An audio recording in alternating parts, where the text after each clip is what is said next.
This is Cable 18, the Cherry Hill Public Schools television station.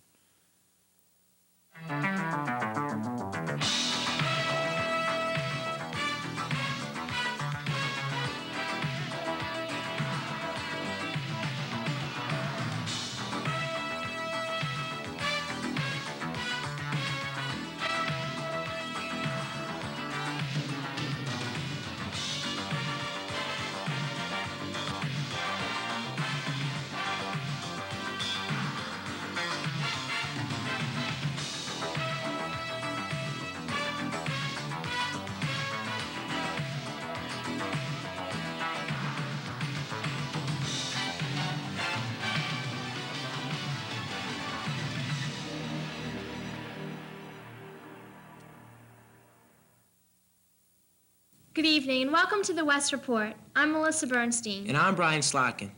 The big story on tonight's show is Spirit Week, which occurred last week here at West. Spirit Week opened up with a pep rally on Wednesday. At the pep rally, students got a chance to wish the best of luck to the football team as well as honor the fall sports teams for completing their seasons. The football cheerleaders performed at the pep rally along with some guys who thought they were cheerleaders. One of the main attractions at the pep rally was the crowning of this year's homecoming queen, Carrie Hammond. Carrie was chosen from 5 finalists, including Debbie Edison, Candy Godwin, Hallie Langman, and Chrissy Wieska. Carrie was elected by the members of the senior class. Melissa earlier spoke with Carrie Hammond. The first most obvious question I would think would be, how did you feel when they announced homecoming queen for 1987 is Carrie Hammond? How did you feel? I was so shocked. It's sort of a thing that you think of when you're little. And you go to the football games and you see people riding around in floats and you think, wow, homecoming queen. Yeah. And you think you never get there. And I was so shocked. Everyone said I just stood there for a minute with my eyes really wide open, not really knowing what to do. I couldn't believe it. How did you feel when you were standing there with all the other girls there? Did you feel numb or did you feel I was shaking. I was glad I had an escort standing there holding me up because if I didn't, I think, I don't know. It was a great feeling, and it was so scary there standing there first, just waiting, and it was such a long pause, and after announcing who it was going to be. What was the process involved? How did you get to be in the homecoming court and then become queen? What they did is each homeroom could nominate as many people as they wanted. And if you were nominating 3 homerooms, then you were put on a separate list. And it was 35 people were put on that list. And from that list, the 5 homecoming people in the court were chosen. And then the 5 people were narrowed down, and 1 person was chosen from that. When everyone in the senior class voted. That's how we did it. So, do the kids in the class nominate people? Were you nominated because you're involved in a lot of things in school, or it's just they nominate whoever? I think it's just your own personal opinion. You might say, oh, well, so-and-so's not, or so-and-so's involved with this, this, and that, and so I think she should be nominated, or whatever. It's your own personal opinion who you want to nominate and who you want to vote for. Okay. What activities are you involved with in school?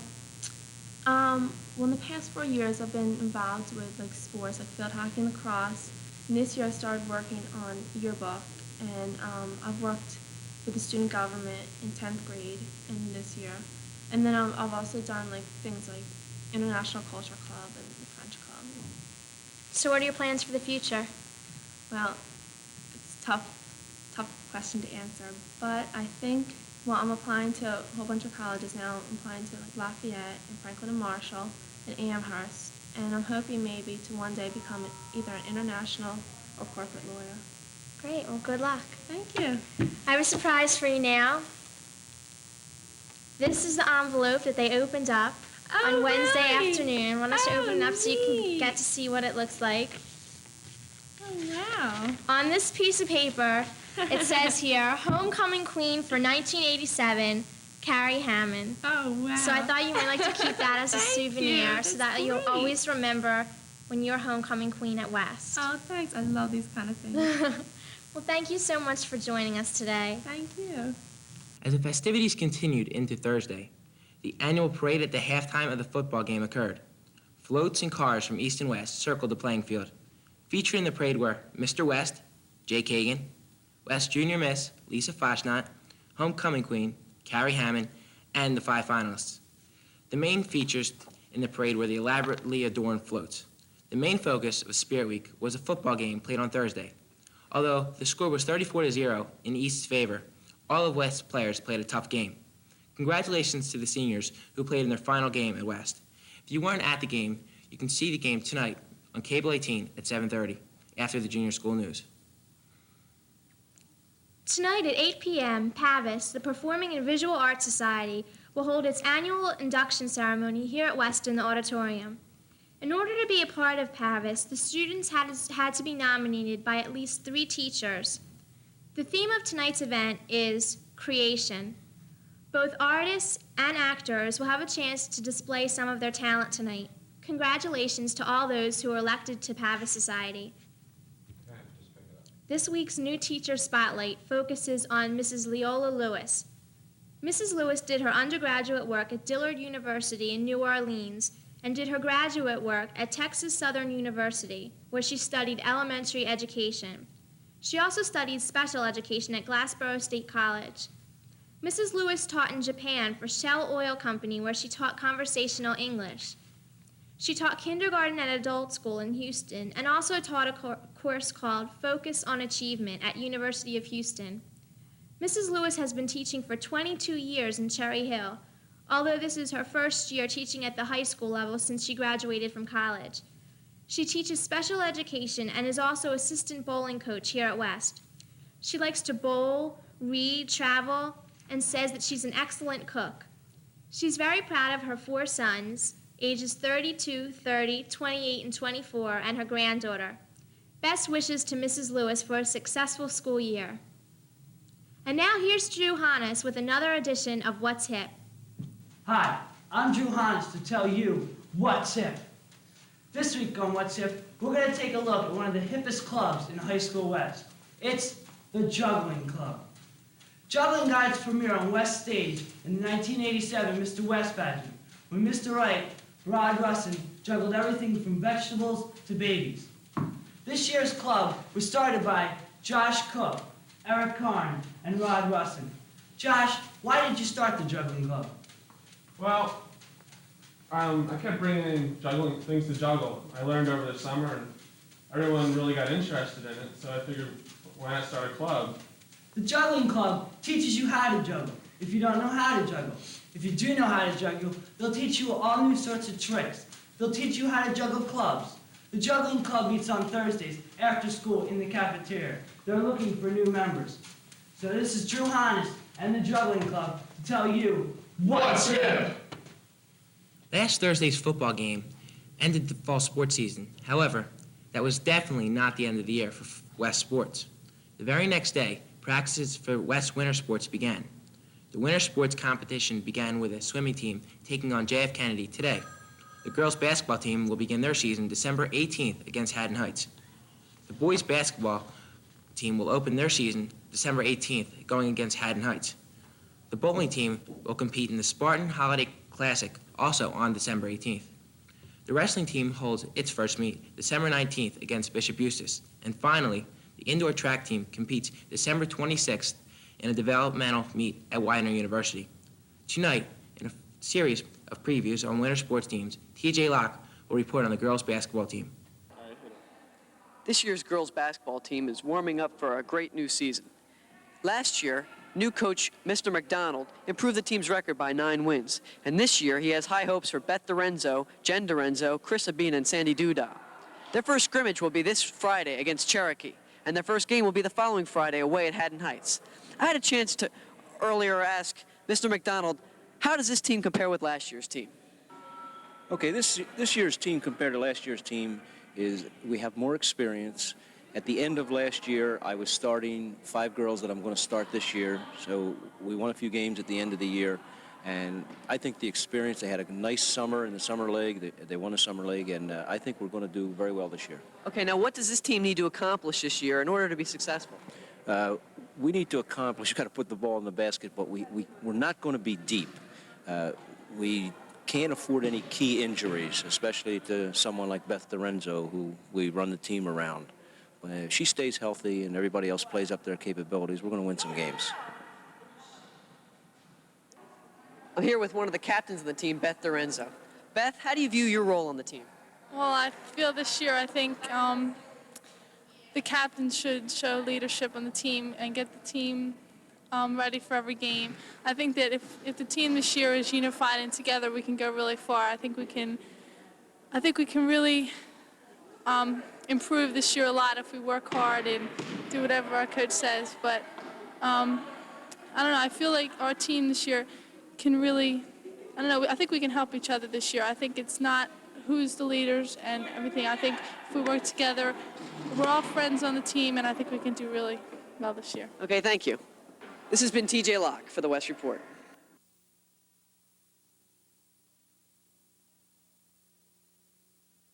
As you can see, the West Student Store has a wide variety of clothes just in time for the holiday buying season.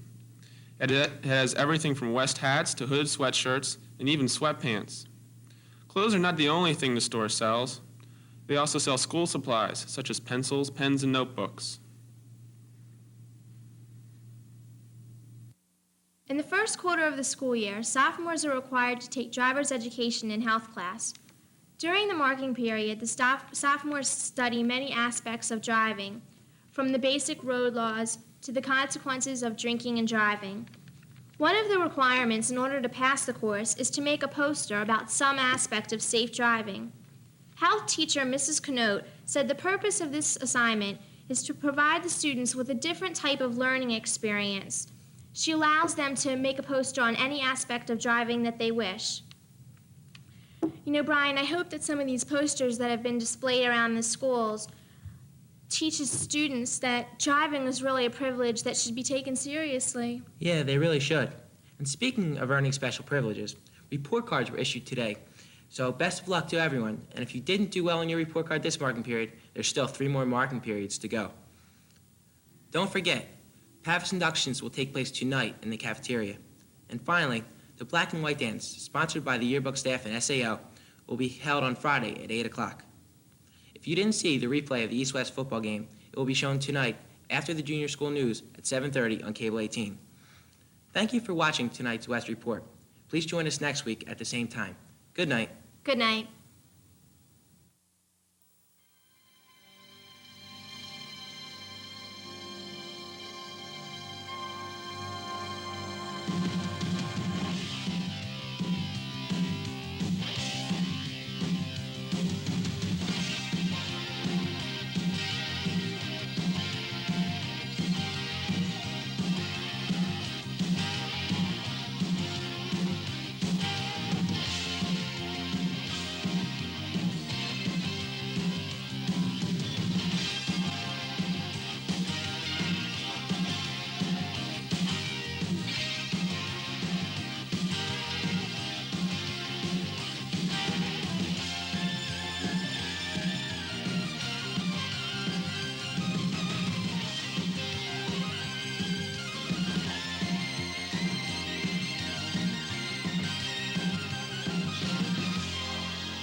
Good evening, and welcome to this December 2nd edition of EastCast. I'm Ann Schock with Marla Diamond, filling in for Allison Katz, who is ill and cannot be with us tonight. Allison sent us one of this week's big stories, the triumph of East Cougars on Thanksgiving.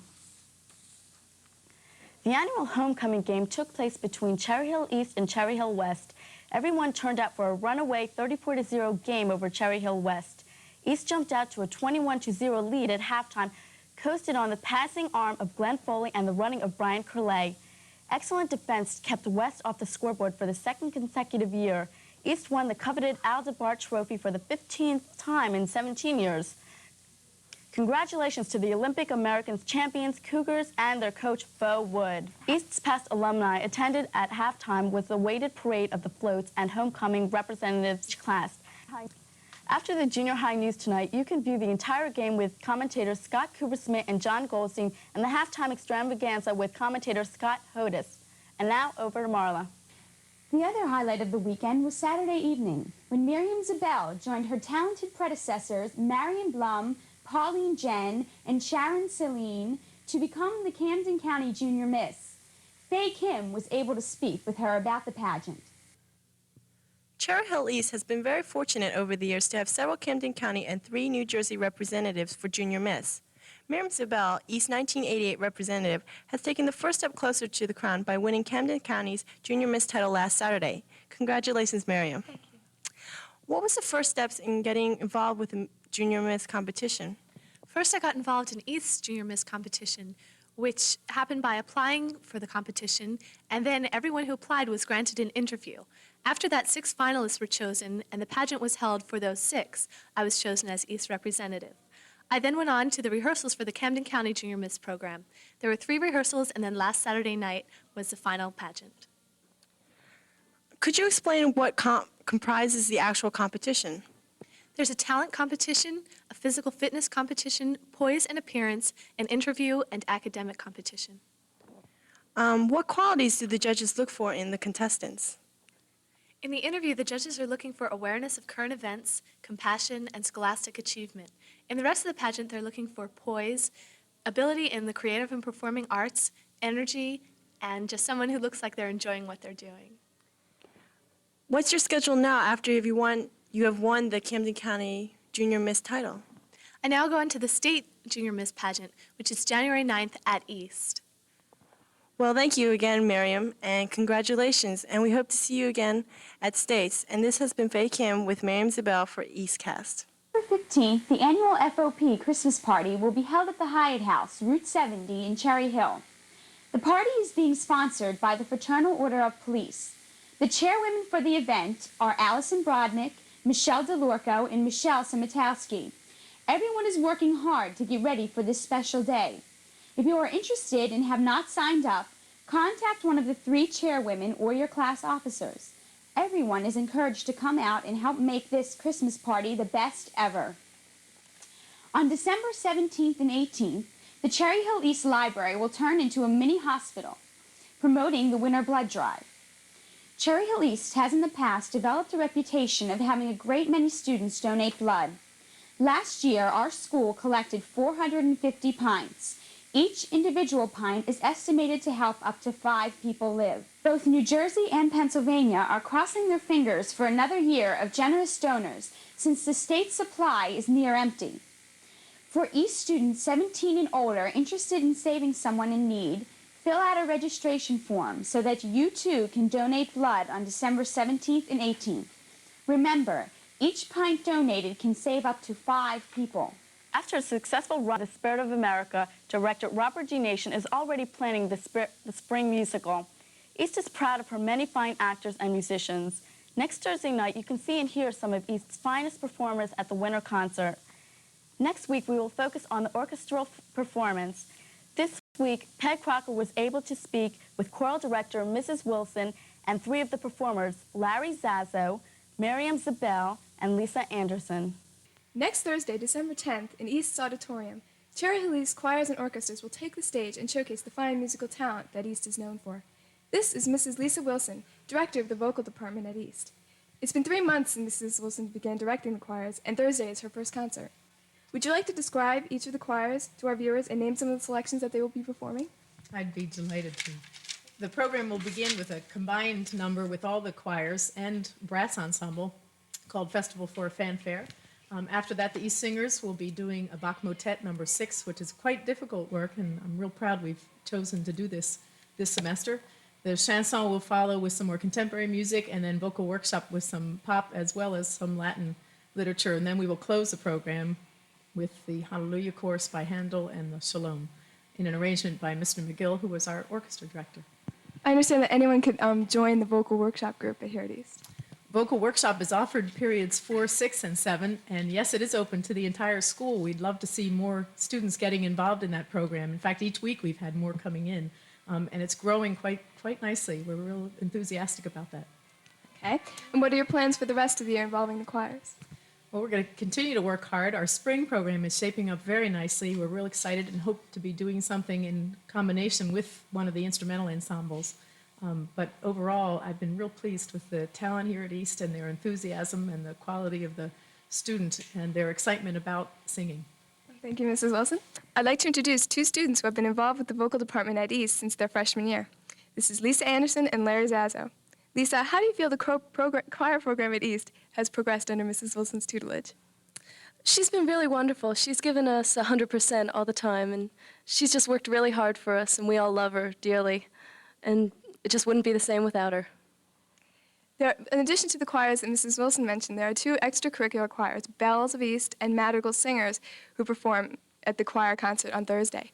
Larry Zazzo is one of the leaders, student leaders of the Madrigal group, and he's here to talk to us today about the Madrigals. Larry, explain what the Madrigals are and say how you feel they've progressed. Well, the Madrigals are a mixed vocal ensemble, extracurricular, that primarily sing Renaissance songs and pieces. We practiced after school once a week. You're accepted into it by audition. And we do perform throughout the surrounding area at various concerts besides the school concerts twice a year. And how is that group doing this year? Even after 2 months, I've been very impressed with their progress, and I expect that that progress will continue throughout the year. We were doing very well. And what is both of your opinion of the vocal opportunities offered at East? It's really great. I think anyone who's not in it is really missing out. You know, more people should get involved, like Mrs. Wilson says. I think it's terrific that East offers so many vocal opportunities. The 3 curricular choirs, as well as the 2 extracurricular groups, the Bells and the Madrigals, which are able to take up to suit anyone's abilities or tastes. I think it's terrific that East offers so much. Thank you very much. Don't forget to attend the winter concert of the choirs and orchestras on Thursday, December 10th, right here at East. Admission is free and the show starts at 8. If you can't make it, it'll be shown on Cable 18, December 23rd. Don't be late. This is Peggy Crocker for EastCast. In sports, we already told you about East's great football team. We would like once again to congratulate all of the Group 4 championship teams of East. Winter sports teams are now playing scrimmages, preparing for their upcoming winning seasons. If you're not an athlete but enjoy sports, our next story might be tailor-made for you. I'm Jason Malka with a sports special. Recently, while at a hockey practice, I talked with the Flyers color commentator, Bobby Taylor. He graciously arranged to visit High School East. On the 30th of November, Bobby Taylor talked to the classes about how to get into broadcasting. His main point was to describe things without a script. Bobby would take a tape recorder in his car and describe what he saw on the road for practice. After ending his hockey career, Prism had just been getting started, and he applied for a job with them. We thank him very much for his kindness. This has been Jason Malka for EastCast, and now back to you, Marla and Ann. That's it for the news tonight. Special thanks to Mr. Gordon Hanson, cameraman and editor, to Miss Peggy Beck, advisor, and to Jeff Kahn, student cameraman. Thank you for joining Ann Schock and me, Marla Diamond, this evening. Stay tuned for the East-West football game and homecoming parade, which follows the junior high school news. On the road with Ophelia, who enjoyed Macy's Thanksgiving Day Parade. Good night, Ophelia.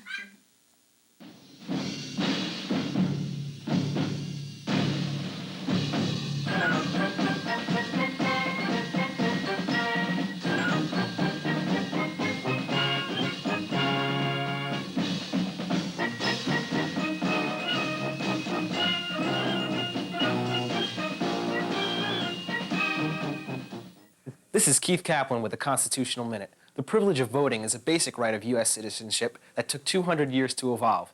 During the colonial period, there had been heavy restrictions on the right to vote, so much so that by 1787, only 6% of the population were qualified. You had to be a white male, at least 21, a property owner, and a taxpayer. Over the next 40 years, the right to vote was extended in most states to white men 21 or older. By the outbreak of the Civil War, black men had been given suffrage in Maine, Massachusetts, New Hampshire, and Vermont. The Civil War amendments, numbers 13 through 15, gave citizenship to blacks and gave the men the right to vote. Women clamored for suffrage simultaneously with the blacks. By the end of the First World War, more than half of the states granted women suffrage. The 19th Amendment gave all women the right to vote. This has been Keith Kaplan with the Constitutional Minute.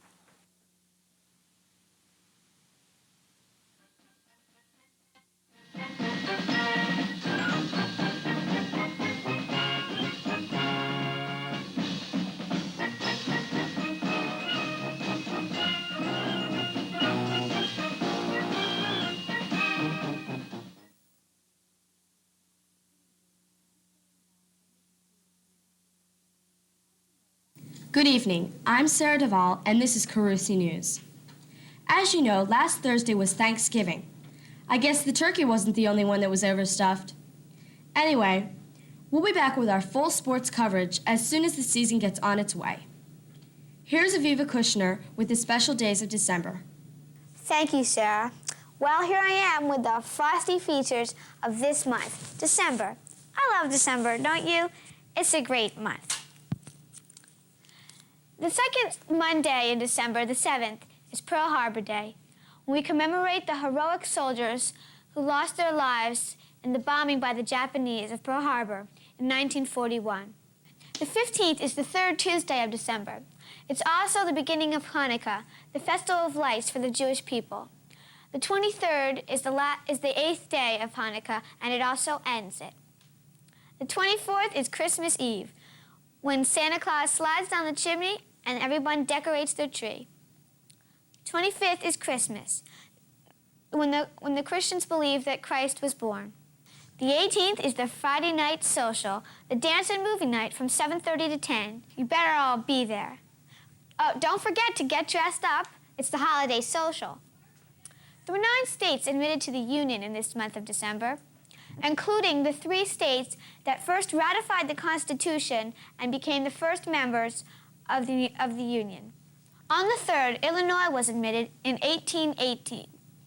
The 7th marks Delaware, the first state to become part of the Union in 1787. The 10th, 11th, and 12th, Mississippi in 1817, Indiana in 1816, and our own neighboring state of Pennsylvania, another state to be admitted in 1787. On the 14th, Alabama was admitted in 1819. And our own proud state of New Jersey was another state to ratify the Constitution and become a member of the Union in 1787, one of the first. And here, the last week of December, the 28th and the 29th, Iowa was admitted in 1846 and Texas in 1845. December 31st, not only the end of the month, but the end of 1987. Happy 1988! Just think, 12 more years and it'll be the year 2000. Won't that be a celebration? Well, I'm Aviva Kushner, saying you better bundle up for December, but have a great month. Back to you, Sarah.